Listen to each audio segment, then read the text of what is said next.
The other problem he's got straight away is the signing of Lisandro Marinez at the back.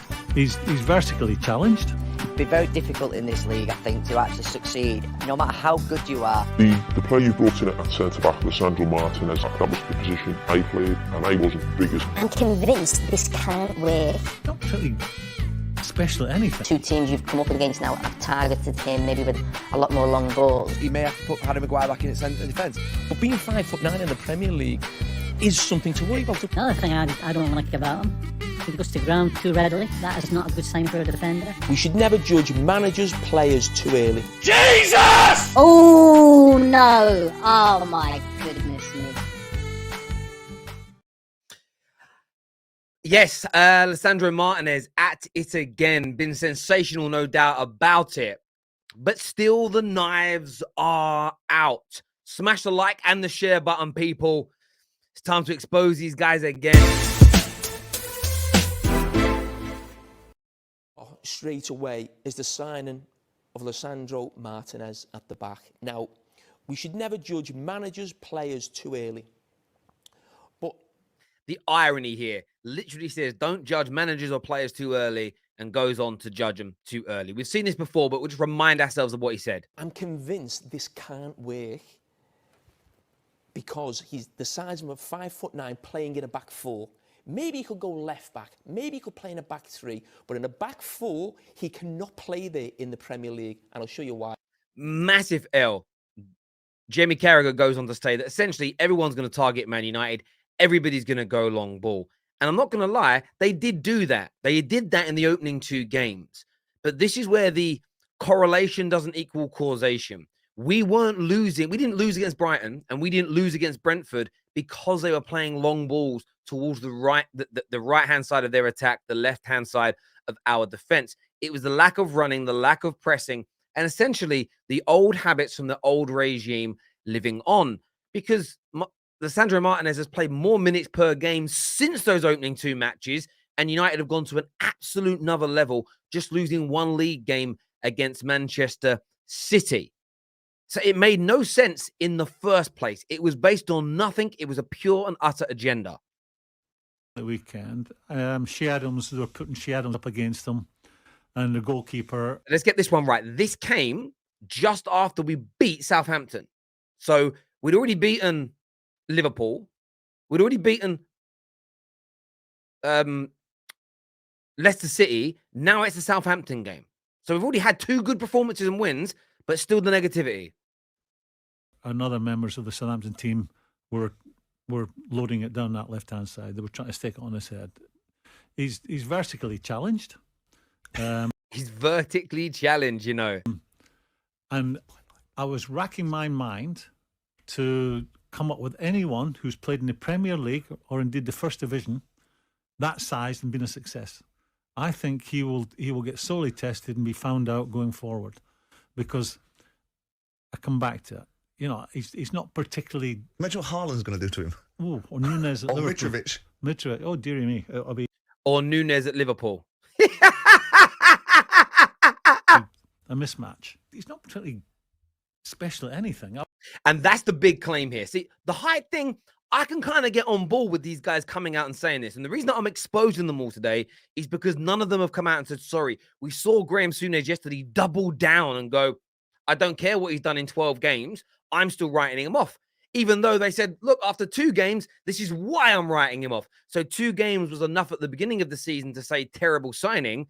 But 12, 13, 14 games in all competitions since, where Man United have gone to another level, where Man United are better than Liverpool, Man United are better than everyone in the league right now, barring Arsenal and City, in terms of form since that point. And that isn't enough. I would say he's feisty, he's aggressive. The other thing I don't like about him, he goes to ground too readily. That is not a good sign for a defender. And this is what's really interesting about this. Is look at some statistics, though. So not good at anything. Let's look at the defensive stats here, okay? And this is him up against Virgil van Dijk. This is him up against William Saliba. This is him up against Sven Botman. And the reason I put Sven Botman in there is because recently a lot of pundits have picked Botman and Saliba as the best 2 centre-backs this year. So I've included them, right? And I put John Stones in there, obviously one of City's main guys, you know, like as it were. Now, when you look at that and break it down statistically, when it comes to literally duel success and ball recovery is the only area that he doesn't win. Okay, the amount of aerial duels lost per game pretty much on par with everybody else, barring John Stones. Ground duels won the most per game, clearances the most, interceptions the most, blocks the most. You know, and even though he isn't winning the ground duels, it's all much of a muchness, barring John Stones, who's about 10% ahead of the rest of them. You know, Van Dijk, Saliba, Botman, all in the low to mid 60 range. High 60s there for William Saliba. So whether your eye test tells you that he isn't good enough, you've at least got your eye. If your eye test works, the statistical evidence behind it backs you up every single time. You know, there has never been, let's take it to strikers. There's never been a world-class striker with bad numbers. It has never existed. There's never been a top-class number 9 who's called world-class who doesn't have good numbers. There's never been a world-class DM who doesn't have excellent interception rates, excellent ground duel rates, barely gives the ball away in those defensive areas, if at all, barring trying to move the ball into the final third. There are always statistics that back up what the eye sees if your eye is actually good. Jamie Carragher brought in at centre-back, Lisandro Marinez. So this is him interviewing Ten Hag. That was the position I played, and I wasn't the biggest. And the two teams you've come up against now have targeted him, maybe with a lot more long balls. How can you and your team, and also him as an individual, combat that going forward in the Premier League? I don't think it's necessary, because also the data shows he is dominating the ground duels and also the aerial duels. And Ten Hag there absolutely obliterated Jamie Carragher. This should have been the end of the conversation, but it was very much ignored. And the reason that I say obliterated him, the reasons we lost in those opening 2 games had nothing to do with Lisandro Marinez being targeted. It was just an excuse created by the media to put more pressure on Man United than was required.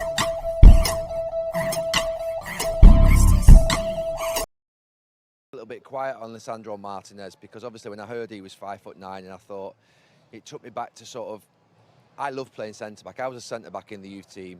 I was centre-back in the reserve team. I came into United, I probably played 40, 50 games in my first 150 at centre-back. And I'd seen Paul Parker before me, who was an outstanding centre-back. But there always come a point whereby physically it became too much for me, and he had to take me out of centre-back and put me at right-back. So listen to this. Well, Gary Neville, you know, he then goes on to say very much the same things everybody else. I don't think it can work. He goes on to suggest later on that, I think it's a different clip actually, that maybe Harry Maguire needs to come back in. But there's 2 things that him and Jamie Carragher have said in the previous 2 videos is, I'm about 5'9", or in and around that height. I tried to play centre-back, and I wasn't very good. I wasn't good at centre-back because I wasn't strong enough, because I wasn't quick enough, because I wasn't good enough on the ball, because I wasn't tall enough. Therefore, Lisandro Marinez isn't going to be tall enough. That's what this comes down to, in my opinion. Big fan of Gary Neville, and I'm a big fan of the punditry of Jamie Carragher. But is this just rotten apples, sour grapes, because they weren't good enough to be world-class centre-backs in the Premier League? Let's go! Come on! Centre-back is a problem.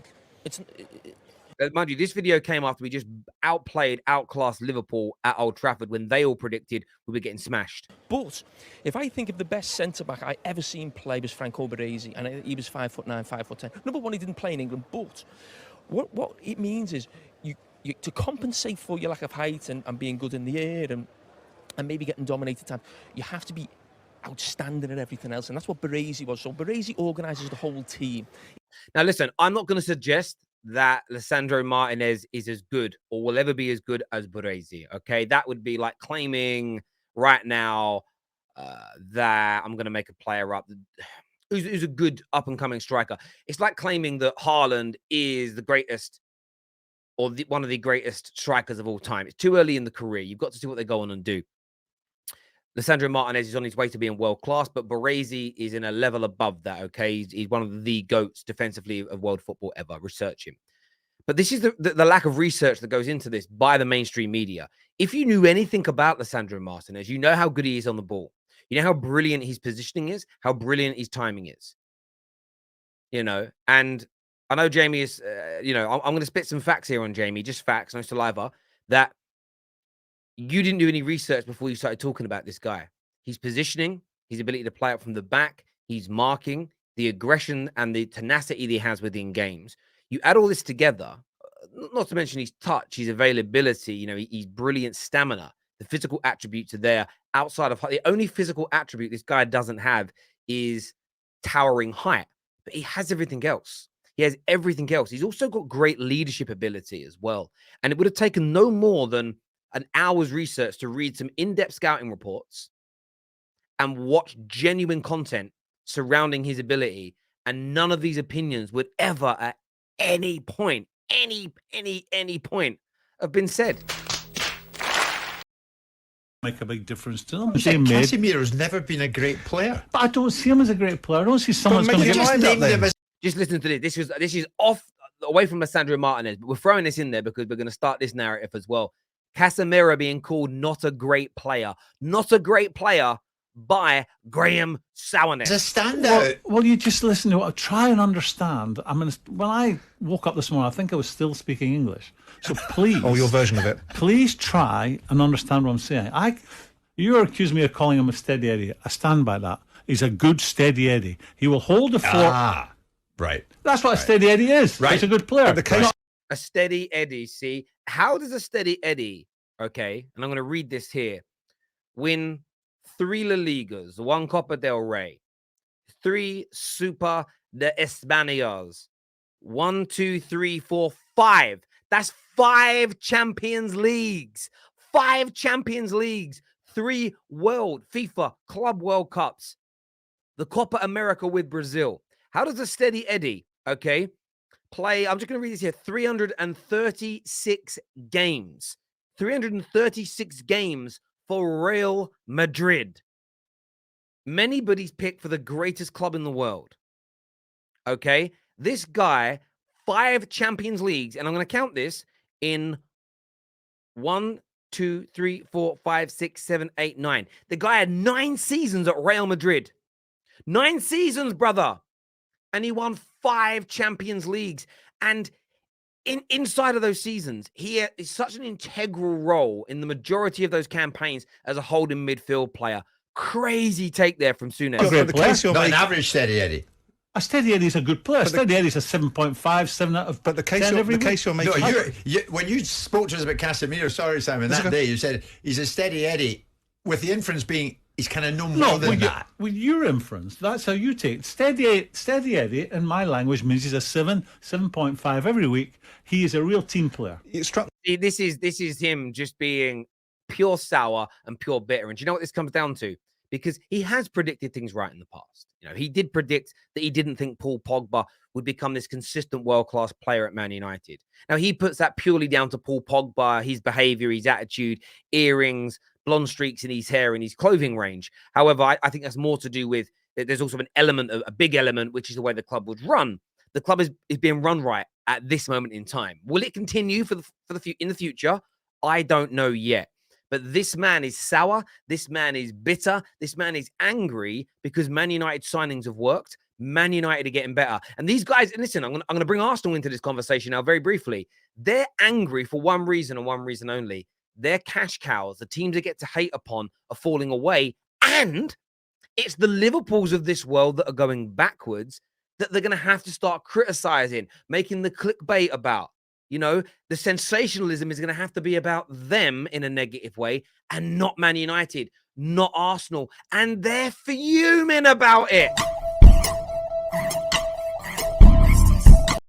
Listen, people, hit the like and the share button before you leave today. Make sure you're subscribing. We're back later, 4 p.m. with Lee Gunner for Straight Facts. And, of course, match reactions tonight to the big Champions League games. Make sure you're tuning in. Make sure you're subscribing. I want your comments below as well. Until next time, take care. Goodbye. God bless. See you soon.